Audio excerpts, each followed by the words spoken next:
নিভৃতেই শেষ হয়ে গেল জাতীয় কারাতের ৩০তম আসর। সাউথ এশিয়ান গেমসের ২ স্বর্ণজয়ী মারজান প্রিয়া এবং হুমায়রা অন্তরা নিজ নিজ বাহিনীর হয়ে জিতেছেন স্বর্ণ। এবছর south Asian championship, Asian games এবং কমনওয়েলথ চ্যাম্পিয়নশিপ আর আগামী বছর এসএ গেমসে নজর কারাতেকাদের। সাউথ এশিয়ান গেমসের স্বর্ণজয়ী মারজান প্রিয়ার স্বামী আরাফাত মৃদুলও কারাতেকা। জাতীয় আসরে দুজন দুদলে, তবু ম্যাটে নামার আগে শেষ প্রস্তুতিতে স্ত্রীর সাথে স্বচ্ছন্দ আরাফাত।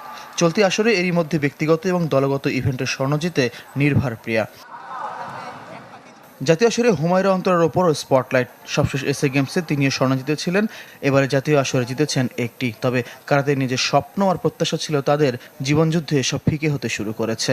কারাতের লাইফটা আসলে সত্যি বলতে অনেক কষ্টের।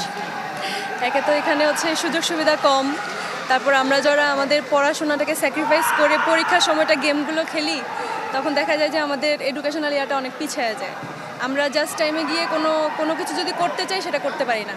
আমাদের ব্যাচমেট যারা থাকে ওরা কিন্তু আগায় যায়, কিন্তু আমাদের সেক্টরটা এমন যে আমরা এখান থেকে ন্যাশনাল রেজাল্ট করার পর আমাদের কিন্তু পার্মানেন্ট কোনো জব বা কিছু হয়ও না। কারাতে ফেডারেশন থেকে এবং যে রেফারিরা রয়েছে তারা যদি আরেকটু নিজেদেরকে উন্নয়ন করে, সেক্ষেত্রে আরও ভালোভাবে পয়েন্ট নিয়ে এগিয়ে আসতে পারবে।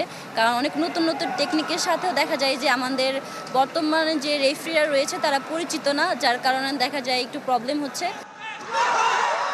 জুলাই ঢাকায় হতে যাচ্ছে সাউথ এশিয়ান চ্যাম্পিয়নশিপ। এছাড়া এশিয়ান গেমস, কমনওয়েলথ চ্যাম্পিয়নশিপ এবছর কারাতের গুরুত্বপূর্ণ আসর। আগামী বছর সম্ভাবনা আছে সাউথ এশিয়ান গেমসের।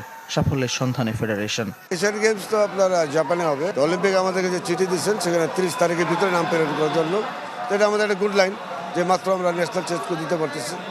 এবং এখান থেকে বাকি যারা থাকবে তারা আপনার সাউথ এশিয়া চ্যাম্পিয়নশিপ খেলবে।